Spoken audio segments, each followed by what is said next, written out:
आपदा इस वीडियो में स्वागत है। इस वीडियो में असी करांगे 8वीं जमात की साइंस के लैसन 11वें फोर्स एंड प्रैशर के दूसरा क्विज। सो आओ चलते हाँ इसके प्रश्न उत्तरां ते। प्रश्न 16वां, किसी गतिशील वस्तु ते लगाया गया बल गति की दिशा के उल्ट होवे तां वस्तु की चाल डैश हो जाएगी। वस्तु की चाल घट जाएगी, वध जाएगी, वही रहेगी, जां दिशा बदल जाएगी। सो इसका उत्तर की होएगा? इसका उत्तर होएगा कि वस्तु की चाल घट जाती है। सो अगले प्रश्न ते चलिए। अगला प्रश्न है प्रश्न 17वां, कुली भारी समान चुकण समय अपने सिर के उत्ते कपड़े का गोल लपेट यानी कि क्यों रखते हैं? इस तरह करन नाल वस्तु का भार घट जाता है। चोट तो बचण लई, सिर ते समान के संपर्क खेतां नूं वधाउण लई जां दूसरिਆਂ ਨੂੰ दिखाउण लई। यानी कि कुली भारी समान चुकण समय अपने सिर उत्ते कपड़े का गोल लपेट क्यों रखते हैं? सो इसका उत्तर है सिर ते समान के संपर्क खेतर नूं वधाउण लई कुली अपने सिर के उपर कपड़े का बनया होया गोल लपेट रखते हैं। सो अगले प्रश्न ते चलते हैं। प्रश्न 18वां,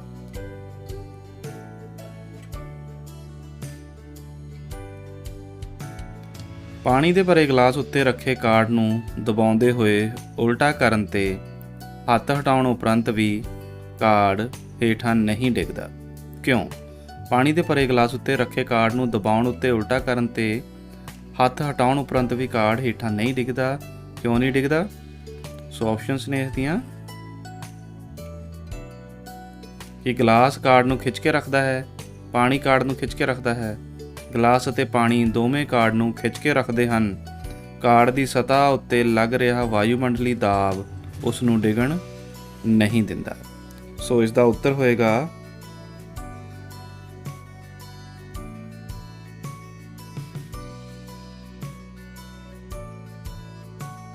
कि कार्डां की सतह के उपर जिहड़ा लग रहा वायुमंडली दाब है उसनूं डिगण नहीं दिंदा। सो चौथी ऑप्शन इसका सही उत्तर है। सो आओ चलते हैं हुण अगले प्रश्न ते। प्रश्न 19वां, हेठां दिते विच संपर्क बल अते असंपर्क बल की सही वंड किहड़ी है? यानी कि इह चों दसना है कि संपर्क बल किहड़ा है ते असंपर्क बल किहड़ा है। जिद्दां चुंबकी बल ते रगड़ बल, ये किहड़ा है? संपर्क बल है जां असंपर्क बल है? तो पहला संपर्क बल देखना है किहड़ा है, पेशी बल ते रगड़ बल, ये ने संपर्क बल।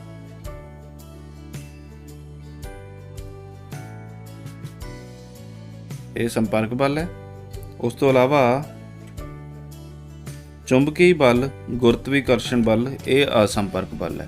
सो चुंबकी ते गुरुत्वाकर्षण बल ते स्थिर बल ये असंपर्क बल ने। सो आओ हुण अगली ऑप्शन ते चलते हैं। प्रश्न अगला,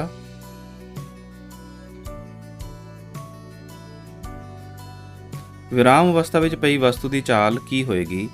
विराम अवस्था विच पई वस्तु की चाल की होएगी? अनंत, बहुत ज़्यादा, सिफर जां बहुत घट? इसका उत्तर होएगा कि उसकी चाल सिफर होएगी, यानी कि उसकी कोई चाल नहीं होएगी। अगला प्रश्न,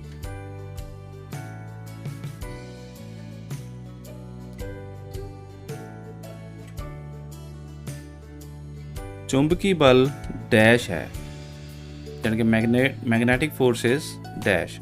ये संपर्क बल है, असंपर्क बल है, उपरोक्त दोवें ने जां उपरोक्त विचों कोई भी नहीं। सो इसका उत्तर है कि चुंबकी बल असंपर्क बल है। चुंबकी बल असंपर्क बल है। हुण चलते हैं 22वें प्रश्न ते। दो चार्जित वस्तुआं विचकार लग रहे बल नूं की कहंदे हन? दो चार्जित वस्तुआं दे विचकार लग रहे बल नूं की कहंदे ने? ਪੇਸ਼ੀ ਬਲ, ਗੁਰਤਵਾਕਰਸ਼ਣ ਬਲ, ਚੁੰਬਕੀ ਬਲ ਜਾਂ ਸਥਿਰ ਬਿਜਲਈ ਬਲ। ਸੋ ਇਸ ਦਾ ਉੱਤਰ ਹੈ ਉਸ ਨੂੰ ਸਥਿਰ ਬਿਜਲਈ ਬਲ ਕਹਿੰਦੇ ਨੇ। ਪ੍ਰਸ਼ਨ 23ਵਾਂ, ਬਲ ਕੀ ਹੈ? ਇਹ ਧੱਕਾ ਹੈ, ਖਿੱਚਣਾ ਹੈ, ਧੱਕਾ ਅਤੇ ਖਿੱਚਣਾ ਹੈ ਜਾਂ ਉਪਰੋਕਤ ਦੋਨੇ ਹੀ ਨੇ। ਬਲ ਕੀ ਹੈ? ਸੋ ਬਲ ਤੀਸਰੀ ਆਪਸ਼ਨ ਹੈ, ਧੱਕਾ ਅਤੇ ਖਿੱਚਣਾ ਦੋਨੋਂ ਹੀ। ਪ੍ਰਸ਼ਨ 24ਵਾਂ,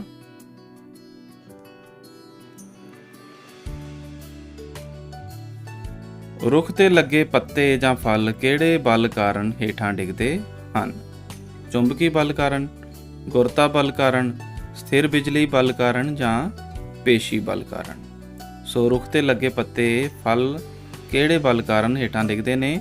ਸੋ ਇਹਨਾਂ ਚਾਰਾਂ ਵਿੱਚੋਂ ਆਪਸ਼ਨਸ ਦੱਸਣੀਆਂ ਨੇ। ਸੋ ਇਸ ਦਾ ਉੱਤਰ ਹੈ ਉਹ ਗੁਰਤਾ ਬਲ, ਯਾਨੀ ਗੁਰਤਵਾਕਰਸ਼ਣ ਬਲ ਦੇ ਕਾਰਨ ਪੱਤੇ ਤੇ ਫਲ ਹੇਠਾਂ ਡਿੱਗਦੇ ਨੇ। ਸੋ ਇਹ ਸੀ 24ਵਾਂ ਪ੍ਰਸ਼ਨ ਤੇ ਉਹਦਾ ਉੱਤਰ। ਹੁਣ ਚੱਲਦੇ ਹਾਂ ਅਗਲੇ ਪ੍ਰਸ਼ਨ ਤੇ। ਪ੍ਰਸ਼ਨ 25ਵਾਂ, ਲੋਹੇ ਦੇ ਛੋਟੇ-ਛੋਟੇ ਕਣ ਚੁੰਬਕੀ ਛੜ ਵੱਲ ਖਿੱਚੇ ਜਾਂਦੇ ਹਨ। ਲੋਹੇ ਦੇ ਛੋਟੇ-ਛੋਟੇ ਕਣ ਚੁੰਬਕੀ ਛੜ ਵੱਲ ਖਿੱਚੇ ਜਾਂਦੇ ਨੇ। ਕਿਉਂ ਖਿੱਚੇ ਜਾਂਦੇ ਨੇ? ਗੁਰਤਾ ਬਲ ਕਾਰਨ, ਰਗੜ ਬਲ ਕਾਰਨ, ਚੁੰਬਕੀ ਬਲ ਕਾਰਨ ਜਾਂ ਸਥਿਰ ਬਿਜਲੀ ਬਲ ਕਾਰਨ। ਸੋ ਇਸ ਦਾ ਉੱਤਰ ਤੁਹਾਨੂੰ ਪਤਾ ਲੱਗ ਹੀ ਗਿਆ ਹੋਵੇਗਾ। ਸੋ ਉੱਤਰ ਹੈ ਇਸ ਦਾ ਚੁੰਬਕੀ ਬਲ ਕਾਰਨ। ਸੋ 25ਵੇਂ ਦਾ ਤੀਸਰਾ ਉੱਤਰ ਠੀਕ ਹੈ। ਅਗਲਾ ਪ੍ਰਸ਼ਨ, ਪ੍ਰਸ਼ਨ 26ਵਾਂ, ਬਲ ਦੀ ਇਕਾਈ ਡੈਸ਼ ਹੈ। The unit of force is dash, newton, dyne, ਕਿਗਰਾ ਐਂਡ ਉਪਰੋਕਤ ਸਾਰੇ। ਸੋ ਬਲ ਦੀ ਇਕਾਈ ਹੈ ਉਪਰੋਕਤ ਸਾਰੇ। ਪ੍ਰਸ਼ਨ 27ਵਾਂ, ਜਦੋਂ ਅਸੀਂ ਉਚਾਈ ਤੇ ਜਾਂਦੇ ਹਾਂ ਤਾਂ ਵਾਯੂਮੰਡਲੀ ਦਬਾਅ ਤੇ ਕੀ ਪ੍ਰਭਾਵ ਪੈਂਦਾ ਹੈ?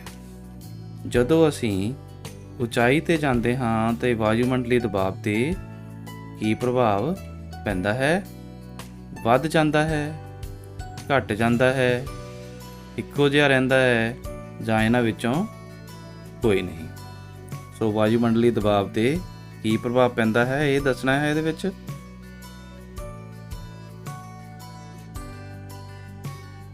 ਸੋ ਆਓ ਇਸ ਦਾ ਉੱਤਰ ਦੇਖਦੇ ਹਾਂ। ਸੋ ਇਸ ਦਾ ਉੱਤਰ ਹੈ 27ਵੇਂ ਦਾ ਕਿ ਵਾਯੂਮੰਡਲੀ ਦਬਾਅ ਘਟ ਜਾਂਦਾ ਹੈ। ਸੋ ਦੂਸਰੀ ਆਪਸ਼ਨ ਇਸ ਦਾ ਠੀਕ ਉੱਤਰ ਹੈ। ਆਓ ਹੁਣ ਚੱਲਦੇ ਹਾਂ ਅਗਲੇ ਪ੍ਰਸ਼ਨ ਦੇ ਉੱਪਰ। ਅਗਲਾ ਪ੍ਰਸ਼ਨ ਹੈ ਪ੍ਰਸ਼ਨ 28ਵਾਂ। ਪ੍ਰਸ਼ਨ 28ਵਾਂ, ਇਕਾਈ ਖੇਤਰਫਲ ਤੇ ਲਗਾਏ ਗਏ ਬਲ ਨੂੰ ਕੀ ਕਹਿੰਦੇ ਨੇ? ਬਲ ਕਹਿੰਦੇ ਨੇ, ਰਗੜ ਕਹਿੰਦੇ ਨੇ, ਦਾਬ ਕਹਿੰਦੇ ਨੇ ਜਾਂ ਇਹਨਾਂ ਵਿੱਚੋਂ ਕੋਈ ਨਹੀਂ। ਸੋ ਇਹਨਾਂ ਵਿੱਚੋਂ ਦੱਸਣਾ ਹੈ ਇਕਾਈ ਖੇਤਰਫਲ ਤੇ ਲਗਾਏ ਗਏ ਬਲ ਨੂੰ ਕੀ ਕਹਿੰਦੇ ਨੇ। ਸੋ ਇਸ ਦਾ ਉੱਤਰ ਹੈ ਉਸ ਨੂੰ ਦਾਬ ਕਹਿੰਦੇ ਨੇ। ਸੋ ਪ੍ਰੈਸ਼ਰ ਕਹਿੰਦੇ ਨੇ ਜਿਹੜਾ ਇਕਾਈ ਖੇਤਰਫਲ ਤੇ ਲੱਗਿਆ ਹੋਇਆ ਬਲ ਹੈ। ਹੁਣ ਚੱਲਦੇ ਹਾਂ 29ਵੇਂ ਪ੍ਰਸ਼ਨ ਤੇ। 29ਵਾਂ ਪ੍ਰਸ਼ਨ ਹੈ ਕਿ ਹੇਠ ਲਿਖਿਆਂ ਵਿੱਚੋਂ ਕਿਹੜਾ ਬਲ ਸੰਪਰਕ ਬਲ ਦੀ ਉਦਾਹਰਣ ਹੈ? ਪੇਸ਼ੀ ਬਲ, ਗੁਰਤਵਾਕਰਸ਼ਣ ਬਲ, ਚੁੰਬਕੀ ਬਲ ਜਾਂ ਸਥਿਰ ਬਿਜਲਈ ਬਲ। ਇਹਨਾਂ ਵਿੱਚ ਦੱਸਣਾ ਹੈ ਕਿ ਕਿਹੜਾ ਸੰਪਰਕ ਬਲ ਦੀ ਉਦਾਹਰਣ ਹੈ। ਸੋ 29ਵੇਂ ਦਾ ਉੱਤਰ ਹੋਏਗਾ ਜਿਹੜਾ ਪੇਸ਼ੀ ਬਲ ਹੈ, ਮਸਕੂਲਰ ਫੋਰਸ ਹੈ ਜਿਹੜੀ, ਉਹ ਸੰਪਰਕ ਬਲ ਦੀ ਉਦਾਹਰਣ ਹੈ। ਸੋ ਚੱਲਦੇ ਹਾਂ ਹੁਣ 30ਵੇਂ ਪ੍ਰਸ਼ਨ ਦੇ ਉੱਪਰ।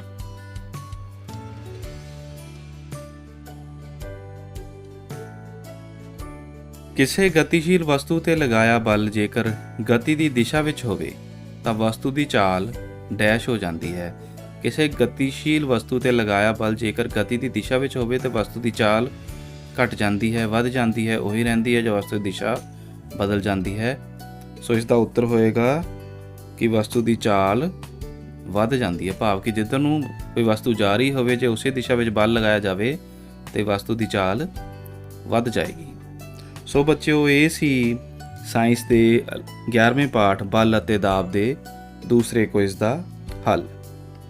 ਸੋ ਜੇਕਰ ਤੁਸੀਂ ਇਹ ਕੁਇਜ਼ ਖੁਦ ਹੱਲ ਕਰਨਾ ਚਾਹੁੰਦੇ ਹੋ ਤੇ ਵੀਡੀਓ ਦੀ ਡਿਸਕ੍ਰਿਪਸ਼ਨ ਬਾਕਸ ਵਿੱਚ ਜਾ ਕੇ ਲਿੰਕ ਦਿੱਤਾ ਗਿਆ ਹੈ, ਉੱਥੇ ਤੁਸੀਂ ਲਿੰਕ ਨੂੰ ਯੂਜ਼ ਕਰਕੇ ਇਸ ਕੁਇਜ਼ ਨੂੰ ਖੁਦ ਹੱਲ ਕਰ ਸਕਦੇ ਹੋ ਅਤੇ ਆਪਣੇ ਪ੍ਰਸ਼ਨ ਨੂੰ ਯਾਦ ਕਰਨ ਦਾ ਅਭਿਆਸ ਕਰ ਸਕਦੇ ਹੋ। ਸੋ ਇਹੋ ਜਿਹੀਆਂ ਹੋਰ ਵੀਡੀਓ ਲੈ ਕੇ ਤੁਹਾਡੇ ਨਾਲ ਫਿਰ ਮੁਲਾਕਾਤ ਹੋਏਗੀ। ਤਦ ਤੱਕ ਲਈ ਧੰਨਵਾਦ, ਸ਼ੁਕਰੀਆ।